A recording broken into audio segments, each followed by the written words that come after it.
ಒಂದಾನೊಂದು ಕಾಲದಲ್ಲಿ ಸುವರ್ಣಗಿರಿ ಎಂಬ ರಾಜ್ಯದಲ್ಲಿ ಚಂದ್ರಸೇನನೆಂಬ ರಾಜನು ಆಳುತ್ತಿದ್ದನು. ಆತನು ದಾನ, ಧರ್ಮ, ಪೂಜೆ ಪುನಸ್ಕಾರಗಳಿಗೆ ಪ್ರಖ್ಯಾತನಾಗಿದ್ದನು. ನನ್ನ ರಾಜ್ಯದಲ್ಲಿ ಬಡವರೇ ಇರಬಾರದು, ಎಲ್ಲರೂ ಸುಖ ಸೌಭಾಗ್ಯಗಳಿಂದ ಕೂಡಿರಬೇಕು ಎಂಬ ಭಾವನೆ ಹೊಂದಿ ತನ್ನ ಪ್ರಜೆಗಳನ್ನು ಮಕ್ಕಳಿಗಿಂತ ಹೆಚ್ಚಾಗಿ ಕಾಣುತ್ತಿದ್ದನು. ಆಗಾಗ ಸಂಜೆಯ ವೇಳೆ ಮಂತ್ರಿ ಸುಗುಣಾನಂದನೊಡನೆ ವಾಯುವಿಹಾರಕ್ಕೆ ಹೋಗುತ್ತಿದ್ದನು. ಒಂದು ದಿನ ಹೀಗೆ ಹೋಗುತ್ತಿರುವಾಗ ಸಂಜೆ ಮುಗಿದು ಕತ್ತಲಾಗುತ್ತಾ ಬಂತು.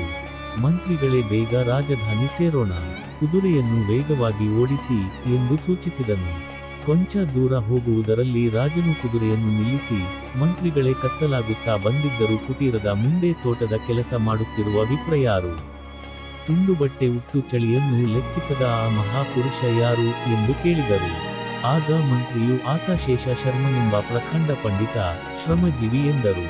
ನಮ್ಮ ರಾಜ್ಯದಲ್ಲಿ ಆತ ಏಕೆ ಇಷ್ಟು ಕಷ್ಟಪಡಬೇಕು? ಅರಮನೆಗೆ ಕರೆಸಿ ಬೇಕಾದ್ದನ್ನು ಕೊಡಿ ಎಂದನು.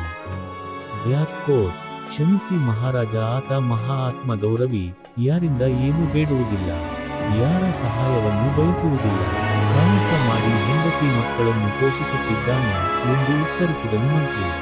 ಸರಿ, ನಡೆಯಿರಿ, ಇದಕ್ಕೆ ನಾವೇ ಒಂದು ಉಪಾಯ ಮಾಡೋಣ ಎಂದು ಇಬ್ಬರು ಹೊರಟರು. ಮಾರನೆಯ ದಿನ ಶೇಷ ಶರ್ಮನ ತೋಟದಲ್ಲಿ ಒಂದು ಚೀಲ ಸಿಕ್ಕಿತು. ಅದರ ತುಂಬ ಚಿನ್ನದ ನಾಣ್ಯಗಳಿದ್ದರು. ಕೂಡಲೇ ಆತ ಅದನ್ನು ಕೈಯಲ್ಲಿ ಹಿಡಿದು ರಾಜ ದರ್ಬಾರಿಗೆ ನಡೆದ. ಮಹಾಪ್ರಭು, ನನ್ನ ತೋಟದಲ್ಲಿ ಚಿನ್ನದ ನಾಣ್ಯಗಳಿರುವ ಈ ಚೀಲ ಸಿಕ್ಕಿದೆ, ಯಾರದೋ ಏನೋ ವಿಚಾರಣೆ ನಡೆಸಿ ಅವರಿಗೆ ತಲುಪಿಸಿ ಎಂದು ಹೇಳಿ ಹೊರಡಲನುವಾದ.